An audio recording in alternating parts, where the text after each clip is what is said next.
అందరికీ నమస్కారం. నేను మీ సులోచన సంపంగి. Welcome to my channel. ఈరోజు ఒక టేస్టీ జ్యూస్ని రెడీ చేసుకుందామండి. కూల్గా మన శరీరానికి కూడా అంతే చల్లదనాన్ని ఇచ్చే ముంజల జ్యూస్ తయారు చేసుకుందాం. ఈ సమ్మర్లో మనకి ఎక్కువగా దొరుకుతాయి కదా, మళ్ళీ సంవత్సరం వరకు కూడా ఈ ముంజికాయలు అనేవి దొరకవండి. సంవత్సరంలో ఒక్కసారే కదా ఈ సీజన్ అనేది. చాలా చక్కగా రకరకాలుగా ఎంజాయ్ చేయొచ్చు ఈ ముంజలతోటి. మనం ఈరోజు మొన్న పాయసం చేసుకున్నాం కదా, ఈరోజు జ్యూస్ చేసుకుందాం. ఇలా ముంజికాయ తొక్కంతా కూడా స్పూన్ సాయంతో చక్కగా రిమూవ్ చేసేయాలి.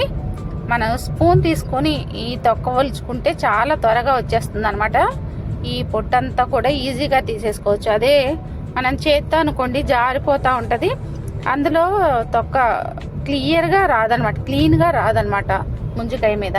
అదే స్పూన్తో తీసామనుకోండి చాలా ఈజీగా మనకి ఆ తొక్క అనేది వచ్చేస్తుంది, ఒలిచేసుకోవచ్చు. ఇలా ఒలుచుకున్న ముంజికాయల్ని మనం మిక్సీ జార్లో వేసేసుకుందాం. చక్కగా ఇలా చూడండి, మిక్సీ జార్ తీసుకొని మిక్సీ జార్లోకి వేసేసుకుందాం. దీనిలోకి షుగర్ని యాడ్ చేసుకుందామండి. ఈ ముంజికాయలు మిక్సీలో వేసుకున్న తర్వాత దీనికి తగినంత షుగర్ వేసుకోవాలి. షుగర్ లేదు అనుకున్న వాళ్ళు, షుగర్ తినము అనుకుంటే బెల్లం కూడా యూజ్ చేసుకోవచ్చు, లేదా హనీ అయినా వేసుకోవచ్చు. లేదనుకోండి కొంచెం మనకి ఖర్జూరం ఉంటుంది కదా, ఆ ఖర్జూరాన్ని కూడా యాడ్ చేసుకోవచ్చు. చాలా హెల్దీ కూడా. ఇలా వేసుకొని షుగర్ని సరిపడినంత వేసుకుందామండి. అలాగే దీనిలోకి ఐస్ క్యూబ్స్ కూడా యాడ్ చేసుకుందాం. చాలా చల్లగా కూల్గా ఉండాలి కదా మనకి జ్యూస్ అనేది. ఐస్ క్యూబ్స్ని యాడ్ చేసుకుందాం. ఐస్ క్యూబ్స్ యాడ్ చేసుకున్న తర్వాత మనం మిక్సీ పట్టేసుకుందామండి. ఇది మిక్సీ పట్టడం కూడా మెత్తగా పట్టాల్సిన అవసరం లేదు, మనకి అక్కడక్కడ ముక్కలు తగిలేలాగా మిక్సీ పట్టుకోవాలి. మనం తాగేటప్పుడు చక్కగా ఆ జ్యూసు మధ్యలో ఆ ముంజికాయ ముక్కలు అనేది తగులుతూ ఉంటే పంటికి చాలా బాగుంటుంది అనమాట టేస్ట్ అనేది. చూడండి అలా పట్టుకున్నాం కదా, ఇప్పుడు సర్వ్ చేసుకోవటమేనండి. చాలా ఈజీ ప్రాసెస్. ఇంకేమీ దీనిలో యాడ్ చేసుకోవాల్సిన అవసరం లేదు.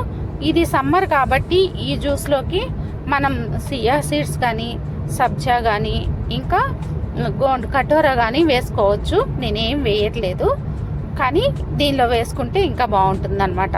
మన జ్యూస్ రెడీ అయిపోయింది కదా. మరి ఈ జ్యూస్ మీరు కూడా మీకు నచ్చితే ఒకసారి ట్రై, ఎలా ఉందో కమెంట్ రూపంలో నాకు తెలియజేయండి.